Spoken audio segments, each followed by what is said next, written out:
Over the next few months, Mr. Mendez and Mr. Marcus traveled all over Orange County looking for people who had experienced similar problems. Sylvia watched her father leave early in the morning. Sometimes she saw him come home in the evening, but often she only heard his footsteps when he got in late at night. While he was away, Sylvia's mother had to take care of the farm. Mrs. Mendez would get Sylvia and her brothers ready for school, and then she would go out to the fields. She started the irrigation system, drove the tractor, oversaw the workers, and solved any problems that arose. With the help of Mr. Marcus, Mr. Mendez found and talked with other families who were dealing with segregation. One of them was the Estrada family.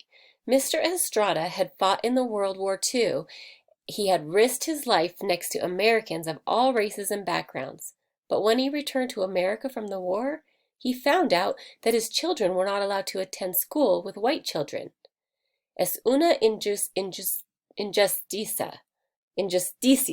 disculpe, said Mr. Mendez. It's an injustice. The Estrada family joined the Mendez case, and so did three more families. The families were from the different school districts in Orange County: Westminster, where Sylvia lived, Garden Grove, El Modena, and Santa Ana. Mr. Marcus wanted to show that the segregation of students affected not only Sylvia and her brothers, but more than 5,000 children in the public school system all over Orange County.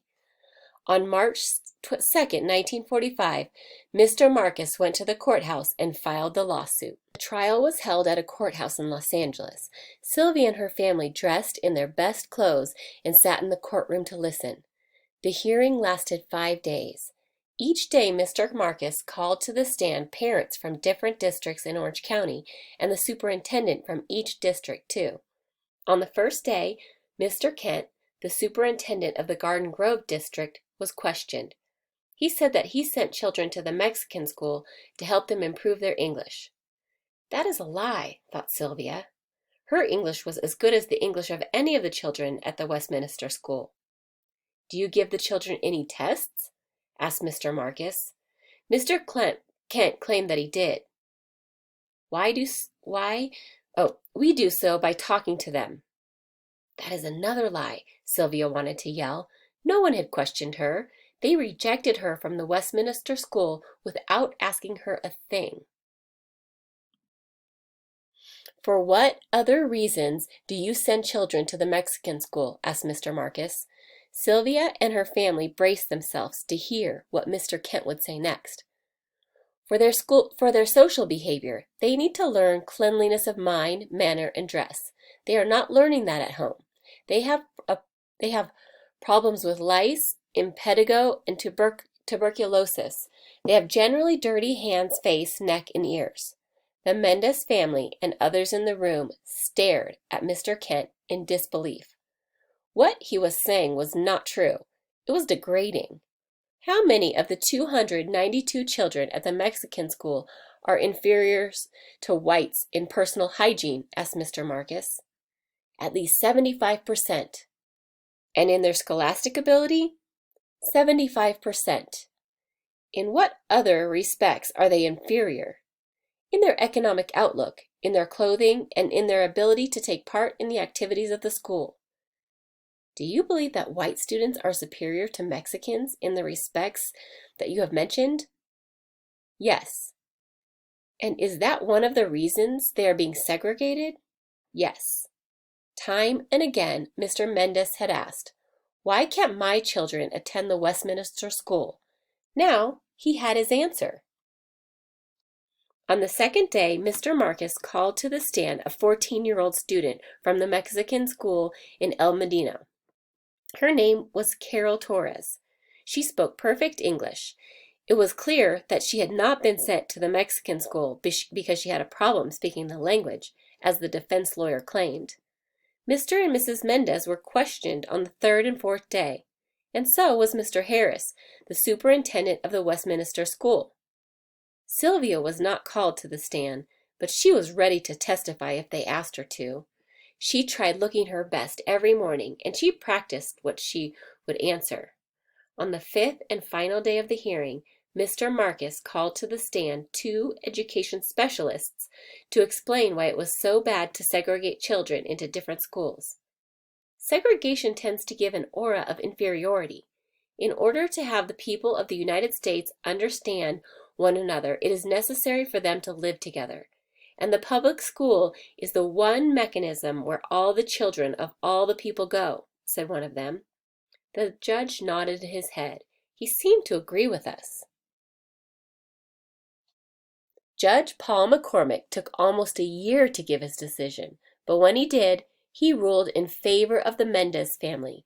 In his ruling, he said that public education must be open to all children by unified school association regardless of lineage. This meant that everyone must be allowed to attend school, no matter what his or her race or background. The Mendez victory made newspaper headlines. Sylvia's family was ecstatic. But they did not have much time to celebrate because the school board appealed the case. That is, it asked for another trial. Sylvia and her family had to go to the state court in San Francisco to argue the case again. In the new trial, the Mendez family received support from the League of United Latin American Citizens, the National Association for the Advancement of Colored People, the Japanese American Citizens League, and the American Jewish Congress, and other organizations. These people sent letters with information relevant to the case and asked the judges to rule in favor of the Mendez family. Sylvia was amazed that people of different backgrounds and from different parts of the country who had never met her family were getting involved in the case and trying to help them. But her mother said, "Cuando la causa es justa, los demás te siguen." When you fight for justice, others will follow. On April 15, 1947, the judges in the Court of Appeals in San Francisco ruled in favor of the Mendez family again. That June, Governor Earl Warren signed the law that said that all children in California were allowed to go to school together, regardless of race, ethnicity, or language. Oops. "So remember," said Sylvia's mother, "we fought to make sure you could attend a good school and have equal opportunities." Sylvia thought long and hard about what her mother said. The next day, she returned to the Westminster School. This time, she did not listen to any whispers. She ignored the children who pointed at her and called her names. Instead, she held her head high. Her parents had fought not only for her and her brothers, but for all of their classmates. Looking around, she saw that other children were smiling at her. By the end of the day, she had made a friend. And by the end of the school year, she had made many friends of different backgrounds. She knew that her family had fought for that.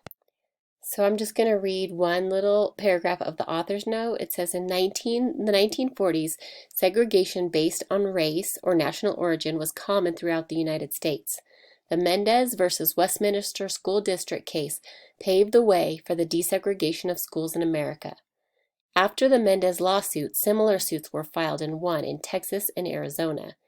In 1954, 7 years after the Mendez victory, the landmark case Brown versus the Board of Education desegregated schools in the entire country. So this story was based on a true story.